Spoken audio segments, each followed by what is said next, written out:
नमस्कार। आसान commerce classes में आपका स्वागत है। आज हम करेंगे 11th क्लास की अकाउंटेंसी का चैप्टर 11। चैप्टर 11 के सेकंड पार्ट में आज हम 2 कॉलम कैश बुक सीखेंगे। पिछले वीडियो में हमने सिंगल कॉलम कैश बुक की थी। आज के वीडियो में हम 2 कॉलम कैश बुक में ट्रांजैक्शंस को किस तरह रिकॉर्ड करेंगे, ये हम एक एग्जाम्पल की सहायता से सीखेंगे। इसी एग्जाम्पल में हम कॉन्ट्रा एंट्री के बारे में भी जानेंगे। तो चलिए शुरुआत करते हैं हम इस एक एग्जाम्पल से। हमें यहाँ पर ये एक एग्जाम्पल दिया गया है जिसकी जो एंट्रीज हैं हमें कैश बुक में करनी है। इससे हम 2 कॉलम कैश बुक सीखेंगे, यानी पास journal entry in cash book of Satyanarayan. ये सत्यनारायण की बुक है, उसमें हमें जर्नल एंट्री करनी है जिसमें कैश बैलेंस और बैंक बैलेंस हमारा ये पहले से ऑलरेडी दिया गया है। Received a cheque from Mohan and company ₹4000 and discount allowed ₹200। Cash received from sale of shares ₹12,000। Received cash ₹9,000 and cheque for ₹700 for cash sale. Paid into bank including cheque received on January 5th and January 8th ₹10,000 हमने bank में जमा किए हैं। Paid for repair of typewriter ₹200। Drew a cheque for office use ₹2,000 and for personal use ₹1,500। Paid by cheque to Chandrapal ₹600 and discount received ₹50। Gave a cheque to Surendra for cash purchase of furniture ₹5,000। Received a check from Naresh and Company for commission ₹1,800. Rent paid by check for personal account of Satyanarayan ₹800। Satyanarayan के personal account में हमें rent paid करना है, यानी ये हमारे उसका personal मकान है जिसके में वो रह रहा है और उसके लिए हमने रेंट पेड किया है, यानी ये हमारी क्या हो जाती है, ड्राइंग हो जाती है। Issued a check for petty cash ₹100। Instructed bank to issue a bank draft for ₹6,000 in favor of Amritlal. The bank charge ₹20 for issuing draft। हमने ड्राफ्ट इशू करने के लिए बैंक को आदेश दिया है। बैंक ने ₹20 उसके बैंक चार्ज के काटे हैं। Received a bank draft for ₹3,900 from रघुवीर in full settlement of ₹4,000। 4,000 हमें रघुवीर से लेने थे, जिनमें से 3,900 वहाँ से पैसे हमें रिसीव हुए हैं और बाकी हमारा क्या है, डिस्काउंट है। Bank collected interest on security ₹250। Deposit with bank the entire balance after retaining ₹10,000 at office. यानी अब जितना पैसा हमारे पास ऑफिस में है उसमें से 10,000 रुपये हमने रख लिया और बाकी का हमने बैंक में जमा कर दिया। तो ऐसे में हम इसे कैलकुलेट करेंगे कि हमारा पहले हम कैश को कैलकुलेट कर लेते हैं कितना पैसा हमारा बचा है, उसमें से 10,000 रुपये घटा करके बाकी को फिर बैंक में भी हम जमा करते हैं। देखिए तो इस सवाल को हम किस तरीके से करते हैं। यहाँ पर ये हमारे कैश बुक का हमने फॉर्मेट बनाया है। इसमें एक कॉलम हमारा बढ़ जाता है। पहले में हमारे 5 कॉलम थे इधर, इसमें हमारे 6 कॉलम हो जाते हैं, लेकिन हमने वहाँ पर वोचर नंबर का जो कॉलम नहीं बनाया है। इसमें डेट पर्टिकुलर वोचर नंबर का एक कॉलम होता है, वो हमने छोड़ दिया है क्योंकि उसका ज़्यादा यूज़ नहीं है अभी। यहाँ पर ledger folio, cash and bank, यहाँ पर पहले केवल कैश का था और यहाँ पर बैंक का भी एक हमने एक कॉलम बनाया है। ये हमारी डेबिट साइड है और ये हमारी क्रेडिट साइड है। इसके बाद फिर date particular ledger folio, voucher number भी यहाँ पर आता है एक कॉलम, कैश और बैंक, ये दोनों कॉलम, क्योंकि ये 2 कॉलम कैश बुक है, हमारा कैश के और बैंक के दोनों तरह के लेन देन हम इसमें लिखेंगे। तो सबसे पहले जैसे कि हमें बुक में दिया गया है, यहाँ पर ये बैलेंस दिया गया है 1 जनवरी को। कैश का बैलेंस हमारा दिया गया है 12,100 और बैंक का दिया गया है 8,000। तो दोनों ही बैलेंसों को हम यहाँ पर लिख देंगे। कैश का बैलेंस तो हमेशा डेबिट ही रहता है, लेकिन कभी कभी बैंक का बैलेंस क्रेडिट में भी आ जाता है, तो वहाँ पर भी हम लिखते फिर बाई बैलेंस BD, यानी 8,000। अगर ये क्रेडिट बैलेंस होता तो वहाँ पर बताना पड़ेगा, क्योंकि बैंक हमें ये सुविधा देता है कि बैंक में जितना पैसा हमारा जमा है उससे हम ज़्यादा निकाल सकते हैं, जिसको कि हम ओवरड्राफ्ट कहते हैं। इसलिए वो नेगेटिव में, उल्टी साइड में उसका बैंक का बैलेंस आता है। लेकिन यहाँ पर ये बैंक बैलेंस का मतलब है कि 8,000 रुपीज़ हमारे बैंक में जमा है। अगर इस साइड में हमारा बैंक का बैलेंस होता है, यानी क्रेडिट बैलेंस होता है इसका, या बैंक ओवरड्राफ्ट उसमें लिखा होता, तो इसका मतलब है बैंक से इतने रुपए फालतू हमने निकाले हुए हैं। अब नेक्स्ट इसके बाद में हमारी एंट्री आती है 5 जनवरी को, received a cheque from Mohan and company, discount allowed ₹200। Mohan से हमें 4000 रुपीज़ का एक चेक रिसीव हुआ है और ये 200 रुपये का हमने क्या है उसे डिस्काउंट दिया है। तो यहाँ पर डिस्काउंट ये अलग है, ये ध्यान रहेगी। चेक ही हमारे कितने का 4000 रुपीज़ का है। कई बार बच्चे इसमें कंफ्यूज होते हैं कि 4000 के 200 का डिस्काउंट तो हमें 3800 मिले होंगे, लेकिन नहीं, यहाँ पर चेक ही हमें कितने का मिला है 4000 का। तो जब हमारा चेक मिलता है और उसके बारे में कहीं कोई इन्फॉर्मेशन नहीं होती है तो उसे हम क्या है कैश में लिखते हैं। तो इसके लिए एक और आपको थोड़ा ध्यान रखना पड़ेगा कि पूरे आपको जो आपका क्वेश्चन है पूरे को आपको पढ़ना पड़ेगा, उसमें पढ़ के देखना पड़ेगा कि इस चेक को कभी बाद में बैंक में जमा कराया गया है या नहीं। अगर बाद में कहीं भी बैंक में जमा करने की कोई एंट्री नहीं है तो उसको हम यही मान के चलते हैं कि वो सेम डे बैंक में जमा हो गया है। तो ये चीज़ थोड़ी सी आपके लिए डिफ़िकल्ट रहेगी, क्योंकि बुक में इस तरह सवाल दिया गया है, मैं इस तरह सॉल्यूशन दिए गए हैं क्वेश्चंस के, तो मैं उसी तरीके को पैटर्न को फॉलो कर रहा हूँ। वरना आप अगर कुछ भी नहीं कहा गया है तो उसे आप सीधा कैश मान सकते हैं, बैंक में आप बेशक से मत मानिए। लेकिन उसमें क्वेश्चन का नियम अब यही कह रहा है कि अगर क्वेश्चन में पूरे क्वेश्चन में कहीं भी कैश चेक को बैंक में जमा करने की कोई एंट्री नहीं है तब हम ये मान लेते हैं कि हमने सेम डे जमा कर दिया गया होगा। अब नेक्स्ट हमारी एंट्री आती है cash received from sale of shares. Share की सेल से हमारे 12,000 रुपीज़ रिसीव हुए। तो ये शेयर में जो पैसा लगा रखा है इसको हम क्या कहते हैं इन्वेस्टमेंट। अगर हमने अपना कुछ पैसा बाहर किसी कंपनी के शेयर में, डिवेंचर में कहीं पर लगाया हुआ है तो उसको हम क्या बोलते हैं इन्वेस्टमेंट बोलते हैं। तो यहाँ पर ये इन्वेस्टमेंट हमने सेल कर दिए, यानी शेयर सेल कर दिए। सेल करने से हमारा कितना है 12,000 रुपीज़ हमारे रिसीव हुए हैं। नेक्स्ट है हमारा 8 जनवरी को, received cash ₹900 and cheque for ₹700 for cash sale. हमने नकद बिक्री की है जिसमें 900 रुपीज़ हमें कैश रिसीव हुए हैं और 700 रुपीज़ का हमें चेक रिसीव हुआ है। तो ये अब ये कितने रुपीज़ है 900 रुपीज़ का हमारा कैश और 700 रुपीज़ का चेक। लेकिन इनको क्या है बाद में कहीं जमा कराया गया है, इसमें अगली एंट्री दे रखी है जमा कराने की, तो यहाँ पर ये हमारे कैश में ही आएंगे। कैश भी कैश में ही आएगा और चेक भी हमारा कैश में ही आएगा, क्योंकि अभी हमने बैंक में जमा नहीं कराया है। तो यहाँ पर ये एंट्री हो जाती है हमारी 1600 से, यानी इतने रुपए का ये कैश और ये हमारा चेक। अब 10 जनवरी को हमने paid into bank including cheque received on 5th and 8th जनवरी हमने बैंक में जमा किए हैं। बैंक में कितने जमा किए हमने 10,000। तो यहाँ पर बैंक कॉलम में पैसा आएगा, आया कितना है 10,000 और निकलेगा कहाँ से, कैश में से निकल जाएगा। कैश हमारा कहाँ है, ये कैश अकाउंट। इधर ये हमारी क्या पेमेंट साइड है, तो यहाँ पर कैश में से 10,000 गए, जो हमारे मान लो तिजोरी में जो कैश था उसमें से हमने 10,000 रुपये निकाले, तो यहाँ पर तो ये कैश तो गया, ये तो पेमेंट में आ जाएगा। लेकिन ये चीज़ बैंक में हमारी आ गई, तो बैंक में यहाँ पर बैंक के डेबिट में लिख देंगे और कैश के हम ये क्रेडिट साइड है जो उस साइड में लिखेंगे। तो इस चीज़ को समझ लीजिए, इसको हम कॉन्ट्रा एंट्री कहते हैं। क्या बोलते हैं इसे हम, कॉन्ट्रा एंट्री। इसलिए दोनों के आगे हमने सी लिख दिया है, ये कॉन्ट्रा एंट्री और यहाँ पर भी सी ये हमने लिख दिया है। इस बात को दोबारा समझ लीजिए, जब हम बैंक में जमा करते हैं या बैंक में से ऑफिस यूज के लिए निकालते हैं तो इस एंट्री को हम कॉन्ट्रा एंट्री कहते हैं। इसमें कहीं पर भी कोई और अकाउंट अफेक्टेड नहीं होता, केवल बैंक अकाउंट और कैश अकाउंट ये दो ही अफेक्टेड होते हैं। यानी अगर बैंक में हम जमा कर रहे हैं तो बैंक में जमा हो जाएंगे, बैंक बढ़ जाएगा और कैश में से हमारे कम हो जाएंगे। 10,000 का हमने ऐसा ही किया है कि ये हमारे बैंक में तो जमा डिपॉजिट हो गए हैं लेकिन कैश में से हमारे निकल गए हैं। तो कैश कॉलम में जब लिखेंगे तो उल्टी यहाँ पर बैंक अकाउंट लिखा जाएगा, और जब यहाँ बैंक में हम जमा करते हैं तो यहाँ पर टू कैश लिखा जाता है कि इसकी एंट्री क्या होगी। अब देखिए पहले जर्नल एंट्री बनाइए आप इसकी एंट्री हमारी हो जाती है bank account debit to cash account. ये एंट्री आप सीख चुके हैं।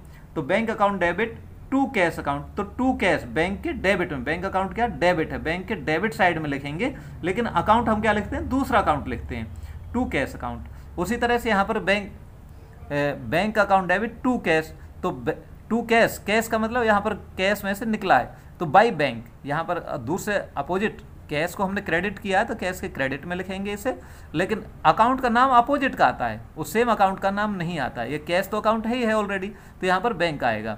यहाँ पर किसी भी कॉलम के लिए हमारे कैश, जब कैश कॉलम में हम एंट्री करेंगे तो यहाँ पर कहीं पर भी कैश नहीं आएगा। अगर बैंक कॉलम में एंट्री करेंगे तो यहाँ पर कहीं बैंक नहीं आएगा। तो यहाँ पर ये कैश कॉलम में एंट्री की है, तो यहाँ पर क्या है बाई बैंक हमने लिख दिया, ये कॉन्ट्रा एंट्री है। अब नेक्स्ट हमारी एंट्री है 12 जनवरी को, paid for repair of typewriter. Typewriter के रिपेयर के लिए हमने 200 रुपीज़ पेमेंट की है, तो यहाँ पर कैश में से 200 रुपीज़ हमारे जाएंगे बाई रिपेयर। अगर जर्नल एंट्री देखें तो हमारी क्या होगी, repair account debit to cash, यानी बाई रिपेयर 200 रुपीज़ यहाँ पर हो जाते हैं। नेक्स्ट है हमारे drew a cheque for office use 2000 and for personal use 1500, यानी बैंक से हमने निकाले हैं, ऑफिस यूज के लिए तो 2000 रुपीज़ निकाले हैं और 1500 हमने पर्सनल यूज के लिए निकाले हैं। तो इसमें पर्सनल पहले हम कैश वाले एंट्री कर लेते हैं, जो ऑफिस के लिए कैश निकाला है। ऑफिस के लिए कैश निकाला है तो हम क्या एंट्री होगी, cash account debit to bank account. जब ये तो करते हैं, जब बैंक में से हम कैश निकाल के लाते हैं कि कैश आया, cash account debit to bank, bank में से हमारा पैसा गया। तो यहाँ पर कैश अकाउंट में क्या है, कैश आया हमारे बैंक से, हमने पैसे निकाले तो कैश आ जाएगा, क्योंकि यहाँ रिसिप्ट साइड है, कैश में रिसिप्ट हो गया हमारे 2000 रुपीज़, और निकला कहाँ से, बैंक में से निकला, इसलिए बैंक हमने क्रेडिट साइड में लिख दिया बाई कैश। ये भी हमारी क्या है, कॉन्ट्रा एंट्री है। ये पहली एंट्री थी जब हमने बैंक में डिपॉजिट कराए थे तो कैश में से निकला था, तो कैश इस साइड में जो पैसा जाता है वो लिखते हैं हम, यानी पेमेंट साइड है ये। तो यहाँ पर कैश में से निकला था इसलिए हमने 10,000 लिखे थे, और यहाँ बैंक में आया था 10,000 लिखे। लेकिन अब यहाँ पर 2000 रुपीज़ हमारे कैश में तो आया है और बैंक में से हमारा निकला है, तो ये बैंक के क्रेडिट में और कैश के डेबिट में हम लिखेंगे। नेक्स्ट इसमें ही क्या है कि एक 1500 हमने पर्सनल यूज के लिए निकाले हैं, तो उसे हम लिखते हैं बाई ड्राइंग्स। अगर ये यहाँ से पैसा निकलता है तो वो किस वजह से निकला है, ड्राइंग्स से निकला है। इसकी अगर जर्नल एंट्री करें तो हमारी क्या होगी, drawings account debit to bank, यानी बैंक में से निकाला पर्सनल यूज के लिए, तो बाई ड्राइंग्स आ जाएगा, बैंक में लिख देंगे 1500 रुपीज़। अब नेक्स्ट हमारी paid to Chandrapal by cheque discount received. अब चंद्रपाल को हमने पेड किए 600 रुपये, तो यहाँ पर क्या लिख देंगे, बाई चंद्रपाल 600 रुपये। 50 रुपये का डिस्काउंट है, डिस्काउंट को हम कैश बुक में नहीं लिखते, उसको हम जर्नल प्रॉपर में उसकी एंट्री करते हैं। नेक्स्ट हमारे क्या है, give a cheque to Surendra for cash furniture purchase for office. Office के लिए हमने फर्नीचर परचेज किया है और वो हमने चेक दे दिया है, सुरेंद्र को चेक दिया है इसके लिए। तो यहाँ पर जब एंट्री क्या करेंगे हम इसकी कि furniture account debit to bank, जब हमने फर्नीचर परचेज किया और बैंक से पेमेंट की तो furniture account debit to bank, तो बैंक कॉलम में लिखा जाएगा 5000 बाई फर्नीचर। नेक्स्ट एंट्री हमारे 20 जनवरी की, received a cheque from Naresh and company for commission. यहाँ पर 1800 रुपीज़ का हमने चेक रिसीव किया है, तो यहाँ पर क्या आ जाएगा, एंट्री हमारी क्या बनती है, bank account debit to commission. अच्छा, यहाँ पर ये ध्यान रखना है, इस चीज़ का विशेष ध्यान देना है कि इसको आप जब पूरा क्वेश्चन आप पढ़ेंगे नीचे तक एक बार पढ़ जाइए, शुरुआत में पढ़ लीजिए और ये देख लीजिए कौन कौन से ऐसे चेक है जो कि हमने बाद में जमा करने की एंट्री नहीं है, तो उन पर पहले निशान लगा के रखिए। निशान लगाने से आपको क्या होगा कि ये पता लग जाएगा कि ये सीधा हमें बैंक में डालना है। तो ये कमीशन वाला जो चेक है इसके बारे में आगे तक कुछ भी नहीं कहा गया है, तो ये मान लिया गया है इसको कि ये हमने सेम डे बैंक में जमा किया है। तो यहाँ पर टू कमीशन बैंक कॉलम में आएगा, ना कि कैश कॉलम में। अब नेक्स्ट है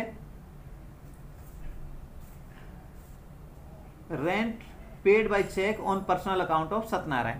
सत्यनारायण के हमने पर्सनल जो एक चेक इशू किया है रेंट के लिए, लेकिन ये किया पर्सनल अकाउंट में, यानी उसके पर्सनल खर्चे जो रेंट है उसका पर्सनल खर्चा है उसको हमने पे किया, तो ये हमारी क्या ड्राइंग कहलाती है। तो बाई ड्राइंग्स ये बैंक से पैसा निकला है, तो यहाँ पर 800 रुपीज़ बैंक कॉलम आएंगे, ना कि कैश कॉलम में। नेक्स्ट एंट्री है हमारी issued a cheque for petty cash. हमने छोटे मोटे खर्चों के लिए एक अलग पेटी कैश बुक बनाई हुई है, तो उसके लिए पेटी कैश के लिए हमने 100 रुपीज़ बैंक से निकाल दिए हैं। ये किसके लिए, चेक इशू किया, चेक इशू किया इसलिए बैंक में आएंगे। अगर हम अपने ऑफिस में से कैश दे देते तो वहाँ पर कैश कॉलम में लिखते, लेकिन क्योंकि चेक जब इशू कर देते हैं तो उसे ये नहीं देखते कब वो, अगर चेक हमने इशू किया तुरंत हम बैंक में ही उसकी एंट्री करते हैं। नेक्स्ट है instruct the bank to issue bank draft rupees 6000 in favour of Amritlal and bank charge 24 issuing the draft. हमने बैंक को इंस्ट्रक्ट किया 24 तारीख को कि वो 6000 रुपये का बैंक ड्राफ्ट बना करके अमृतलाल को दे। तो यहाँ पर बैंक अकाउंट, बैंक से हमारे पैसे निकलेगा और किसको पेमेंट हुआ है, अमृतलाल को। अमृतलाल डेबिट टू बैंक, ये कितने 6000 रुपीज़ का ये हमारे जो ड्राफ्ट है ये अमृतलाल को गया। तो बैंक में 6000 रुपीज़ हमारे कम हुए तो बैंक कॉलम में 6000 आ जाएंगे। लेकिन साथ में बैंक ने 20 रुपये और काट लिए हमारे खाते में से, 20 रुपये और गए, वो किसके? बैंक चार्जेस के, बैंक में ने खर्चे के अपने 20 रुपये और लिए हैं। तो यहाँ पर बाई बैंक चार्जेस ये कितने 20 रुपीज़ और बैंक से हमारे कम हो गए। अब नेक्स्ट है हमारे received A bank draft for ₹3,900 from रघुवीर इन फुल सेटलमेंट ऑफ ₹4,000।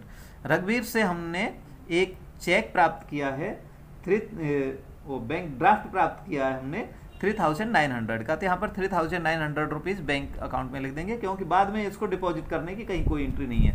अगर वही बात फिर मैं दोबारा से रिपीट कर रहा हूँ, अगर पूरे क्वेश्चन को एक बार जरूर पढ़ लें और देख लें कौन कौन से चेक बाद में बैंक में जमा किए गए हैं। अगर बैंक में जमा करने की कहीं पर कोई एंट्री नहीं है आगे पूरे क्वेश्चन में, तो उसको आप सीधा बैंक में लिख दीजिए, ये मान के चलेंगे कि ये सीधा उसी दिन बैंक में जमा हो गया होगा। और इसके बाद में नेक्स्ट एंट्री हमारी bank collected interest on securities.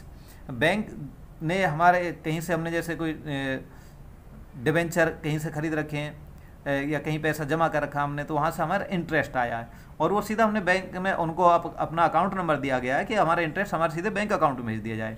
तो वहाँ पर ये कलेक्ट हुआ है हमारा 250 रुपीज़ का इंटरेस्ट, तो ये सीधा हमारे किस में गया? बैंक में गया, ये कैश हमें नहीं मिला है।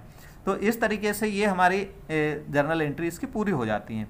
तो ये वो सेम वैसी एंट्री है लगभग जैसे कि आपने पहले वाले क्वेश्चन में की थी, बस यहाँ पर 2 कॉलम बन गए, कैश वाले कैश में आएंगे, बैंक वाली एंट्री हैं जो बैंक में जाती हैं। खास समझने की बात इसमें थी एक कॉन्ट्रा एंट्री, यानी बैंक से पैसा, बैंक में जमा हो पैसा तो बैंक के डेबिट में, और बैंक से अगर पैसा निकलता है तो बैंक के क्रेडिट में लिखते हैं। उसी तरह से कैश में जमा होता है तो कैश के डेबिट में, और कैश में से अगर पैसा निकलता है तो ये हमारे कैश के क्रेडिट में लिख देते हैं।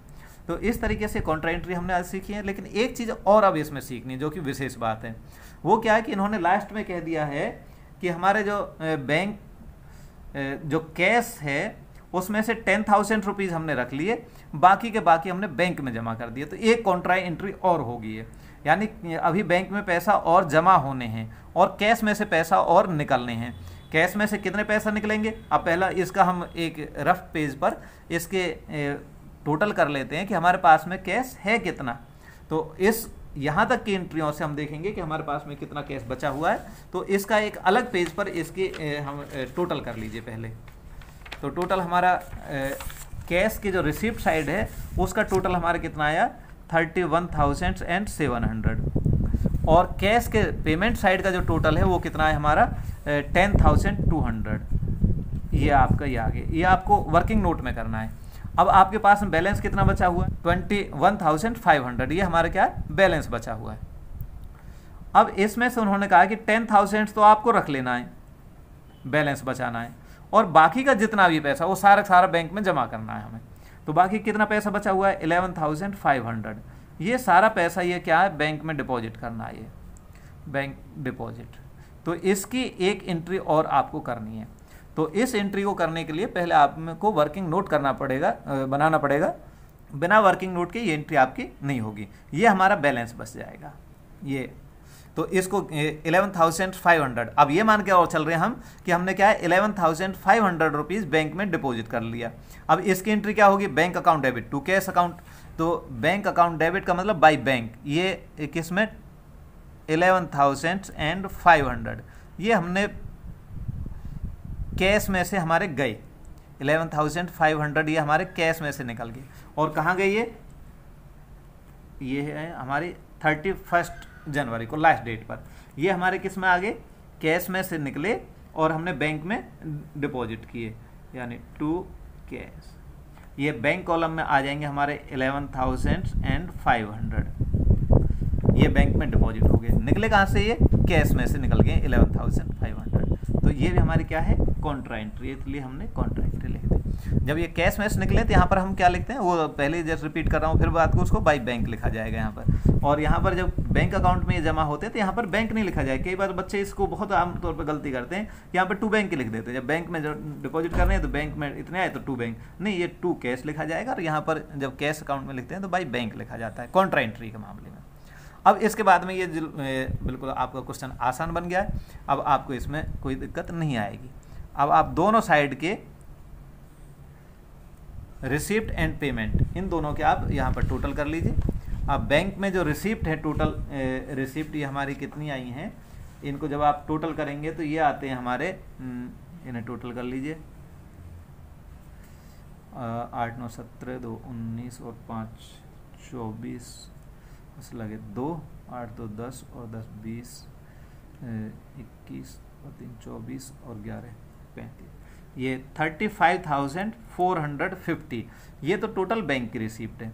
और ये टोटल कैश की रिसिप्ट हमारे 11,700। अब देखिए इनका टोटल इनका बैलेंस हम कैश निकालते हैं। अब यहाँ पर जो पेमेंट साइड है वो भी टोटल कर लीजिए। अब कैश की जो टोटल है पेमेंट साइड वो हमारी कितनी आ जाती है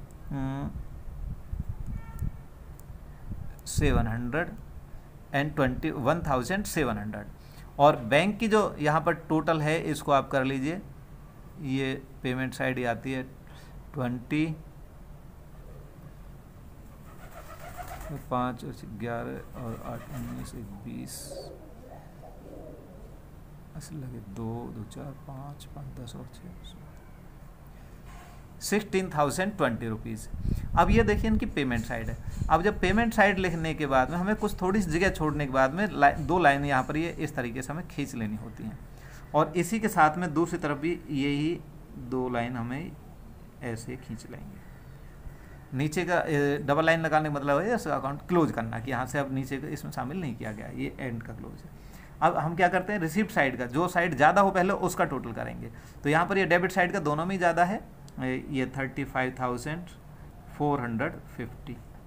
अब ये सेम जो अमाउंट इनका टोटल आया वो सेम अकाउंट हमें दूसरी तरफ लिखना होता है। ये दोनों बिल्कुल सामने हो, आमने सामने, ऊपर नीचे ना हो, ये कभी यहाँ लिख दो या नीचे कर दो, ये बिल्कुल दोनों एक दूसरे के सामने हो।